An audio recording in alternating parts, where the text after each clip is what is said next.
The city moved like it always did, fast, loud, uncaring, cars honking, heels clicking against pavement, people rushing past glass buildings without ever looking down. For Alexander Reed, the world usually bent to his will. At 38, he was a self-made millionaire, CEO of one of the fastest-growing tech firms in the country. Power suits, private drivers, boardrooms, headlines, this was his life. But on that particular afternoon, none of it mattered. He was kneeling on a clean stone sidewalk outside a luxury restaurant, straightening the small pink cardigan of his 4-year-old daughter, Lily. She was his entire universe, the one soft corner left in a life built on ambition and control. Lily's curls bounced as she looked around with curious blue eyes, fascinated by everything. Alexander smiled, distracted, checking his phone, until suddenly Lily stiffened in his arms.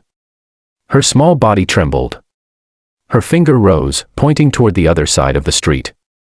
Her voice cut through the noise like lightning. "Daddy. That's my brother." The words slammed into Alexander's chest. He looked up, confused at first, ready to laugh it off. Children said strange things all the time. But then he saw the boy. A thin child, no older than 8, standing near a trash bin. His clothes were torn, his face smudged with dirt, his hands clutching a half-eaten piece of bread as if it were treasure. The boy's eyes met Lily's for a second, wide and frightened, then dropped to the ground. Alexander felt the world tilt. His breath vanished. Memories he had buried for years clawed their way back, memories of another child, another time, another life he had run from. His knees buckled. He collapsed onto the pavement, ignoring the stares of passers-by, tears streaming freely down his face. Lily turned to him, scared. "Daddy. Why are you crying?" Alexander couldn't answer. His mind was racing backward, 20 years into the past, to a small town, a broken home, and a woman named Maria. Maria had been his first love, his only love before success hardened him. They were young, poor, terrified. When Maria became pregnant, Alexander panicked. He had dreams, ambitions, a hunger to escape poverty. When the baby was born, a boy, Alexander held him once, felt fear instead of joy, and walked away. Maria begged him to stay. He promised to come back. He never did.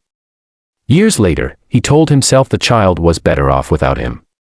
He told himself lies until they sounded like truth. And now, here he was, staring at the living proof of his greatest sin. Lily slipped from his arms and ran toward the boy. "Hi.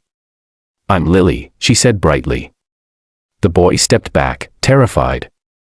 I didn't do anything," he whispered, his voice shaking. Alexander forced himself to stand, legs weak, heart shattering. He approached slowly, kneeling again so he wouldn't seem threatening. "What's your name?" he asked softly. The boy hesitated. "Noah," he said. The name struck Alexander like a punch. Maria had always said she would name him Noah. There was no denying it now. The same dark hair. The same eyes. His eyes. Tears fell again as Alexander reached out, then stopped, afraid. "Where is your mother, Noah?" Noah's face crumpled. "She's gone," he said. "She got sick. I live with different people now. Sometimes I sleep outside." The words shattered Alexander completely. The life he had imagined for this child, the excuses he'd made, crumbled into dust. Lily tugged on Noah's sleeve. "You can share my cookie," she said, offering it without hesitation. Noah stared at her, stunned, then slowly accepted it. Something inside Alexander broke open. In that moment, he saw everything he had lost chasing money and status. He saw how love, real love, had found him anyway, through the innocent voice of his daughter. Sirens wailed in the distance. People whispered, phones came out, but Alexander didn't care. He took Noah's dirty, trembling hands in his own and whispered words he had never said before. "I'm your father." Noah's eyes filled with tears, confusion, anger, hope all tangled together. "You left us," he said. Alexander nodded, unable to defend himself. "I did.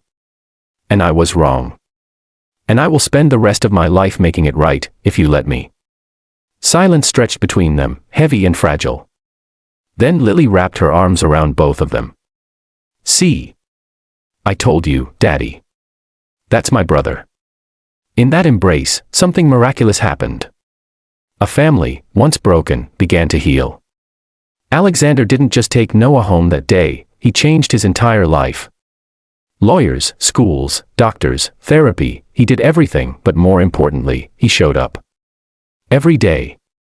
The story of the millionaire who collapsed on a sidewalk spread across the city, but what the cameras didn't capture was the quiet nights when Alexander sat between his two children, reading stories, wiping tears, learning how to be a father at last. And as the chapter of their pain closed, a new one began, one built not on wealth, but on love, redemption, and second chances. If this story touched your heart, remember, sometimes the greatest riches aren't found in bank accounts, but in the people we choose not to walk away from. Subscribe to the channel for more powerful, emotional stories that remind us what truly matters in life.